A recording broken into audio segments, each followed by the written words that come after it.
अक्की की पाठशाला में सभी का स्वागत है। तो आज हम बात करने वाले हैं क्रिकेट इतिहास के एक बहुत ही यादगार पल की। 2026 टी20 विश्व कप में भारत की शानदार जीत। ये कोई ऐसी वैसी जीत नहीं थी। इसने ना केवल भारत को लगातार दूसरा खिताब दिलाया, बल्कि ये उनका तीसरा वर्ल्ड कप था जिसने टी20 क्रिकेट में भारत की बादशाहत को और भी पक्का कर दिया। तो चलिए इस ऐतिहासिक टूर्नामेंट की पूरी कहानी को परत दर परत समझते हैं। हम इन 5 पॉइंट्स पर बात करेंगे। सबसे पहले आइए इस बड़े इवेंट की कुछ बेसिक लेकिन जरूरी बातों को जान लेते हैं। देखिए, ये सिर्फ कोई आम टूर्नामेंट नहीं था, बल्कि ये टी20 वर्ल्ड कप का 10वां संस्करण था। सोचिए, 2007 में ये सफ़र शुरू हुआ था और एक मज़ेदार बात यह है कि वो पहला एडिशन भी भारत ने ही जीता था। तो एक तरह से कहानी जहां से शुरू हुई थी वहीं वापस आ रही थी। तो हुआ ये था कि टूर्नामेंट को इंडिया और श्रीलंका ने मिलकर होस्ट किया, 7 फरवरी से 8 मार्च 2026 तक। और जानते हैं इसके ब्रांड एम्बेसडर कौन थे? हमारे अपने कप्तान रोहित शर्मा।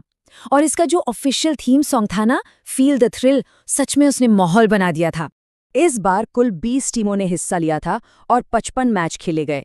मतलब ये एक जबरदस्त और सही मायने में एक ग्लोबल क्रिकेट फेस्टिवल था। और अब आते हैं उस हिस्से पर जिसका सबको इंतजार था, हमारे चैंपियंस टीम इंडिया। तो वो फाइनल का दिन। एक तरफ थे सूर्य कुमार यादव की कप्तानी में भारत और दूसरी तरफ मिचेल सैंटनर की न्यूजीलैंड टीम। और नतीजा, भारत ने एक यादगार जीत हासिल की। और ये सिर्फ ट्रॉफी की बात नहीं थी। जीतने वाली टीम को 27.48 करोड़ रुपए मिले, जबकि रनर अप को भी 14.65 करोड़ की अच्छी खासी रकम मिली। देखिए, ये जीत कोई एक दिन की बात नहीं थी, ये तो एक पूरी विरासत का हिस्सा है। सफ़र शुरू हुआ 2007 में MS धोनी की कप्तानी में, फिर 2024 में रोहित शर्मा ने दूसरा खिताब दिलाया, और अब 2026 में सूर्य कुमार यादव, जिन्हें हम सब प्यार से SKI कहते हैं, उनकी लीडरशिप में ये तीसरा खिताब आया। मतलब टी20 वर्ल्ड कप में भारत का दबदबा साफ दिखता है। चलिए, अब बात करते हैं उन खिलाड़ियों की जिन्होंने इस पूरे टूर्नामेंट में अपने खेल से आग लगा दी। वैसे तो कई शानदार खिलाड़ी थे, लेकिन एक नाम सबसे ऊपर रहा, और वो थे भारत के संजू सैमसन। उनके लगातार बेहतरीन प्रदर्शन के लिए उन्हें प्लेयर ऑफ द टूर्नामेंट का अवार्ड मिला। आप जरा इन नंबर्स को देखिए। संजू ने सिर्फ 5 पारियों में 321 रन बना डाले, और इतना ही नहीं, उन्होंने 24 छक्के भी जड़े, जो इस टूर्नामेंट में किसी भी बल्लेबाज से ज्यादा थे। कमाल की पावर हिटिंग। हालांकि Sanju Samson player of the tournament बने, लेकिन अगर हम पूरे टूर्नामेंट में सबसे ज्यादा रन बनाने वाले खिलाड़ी की बात करें तो वो थे पाकिस्तान के साहिबजादा फरहान, जिन्होंने शानदार 383 रन बनाए। अब गेंदबाजों की बात करें तो यहाँ एक बड़ी दिलचस्प चीज हुई। सबसे ज्यादा विकेट लेने वाले कोई एक नहीं, बल्कि 2 भारतीय गेंदबाज थे। जी हाँ, जसप्रीत बुमराह और वरुण चक्रवर्ती, दोनों ने 14-14 विकेट चटकाए। चलिए, अब आगे बढ़ते हैं और देखते हैं कि इस टूर्नामेंट में कौन से बड़े रिकॉर्ड्स बने और वो कौन सी जगहें थीं जहां ये इतिहास रचा गया। वर्ल्ड कप हो और रिकॉर्ड ना बने, ऐसा कैसे हो सकता है? न्यूजीलैंड के फिन एलन ने सिर्फ 33 गेंदों में सेंचुरी जड़ दी साउथ अफ्रीका के खिलाफ। ये टी20 वर्ल्ड कप के इतिहास का सबसे तेज शतक बन गया।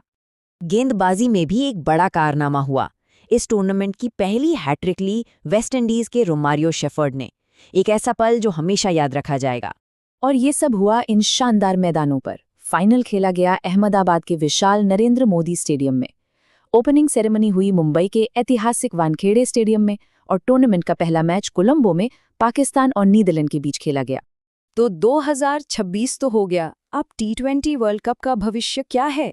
आइए एक नज़र आगे भी डालते हैं। टी20 वर्ल्ड कप का ये कारवां रुकने वाला नहीं है। अगले 2 एडिशंस की प्लानिंग भी हो चुकी है। 2028 में एक्शन ऑस्ट्रेलिया और न्यूजीलैंड में देखने को मिलेगा, और फिर 2030 में ये इंग्लैंड, आयरलैंड और स्कॉटलैंड में होगा। मतलब क्रिकेट दुनिया भर में फैलता ही जा रहा है। और इसी के साथ एक सवाल दिमाग में आता है। इस जबरदस्त टी20 सफलता को देखते हुए ये सोचना दिलचस्प है कि भारत ने वनडे वर्ल्ड कप यानी 50 ओवर वाला वर्ल्ड कप कितनी बार जीता है।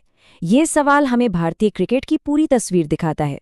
तो ये थी 2026 टी20 वर्ल्ड कप की कहानी। ऐसे ही और भी दिलचस्प विश्लेषण के लिए अक्की की पाठशाला को सब्सक्राइब करना ना भूलें। मिलते हैं अगली बार।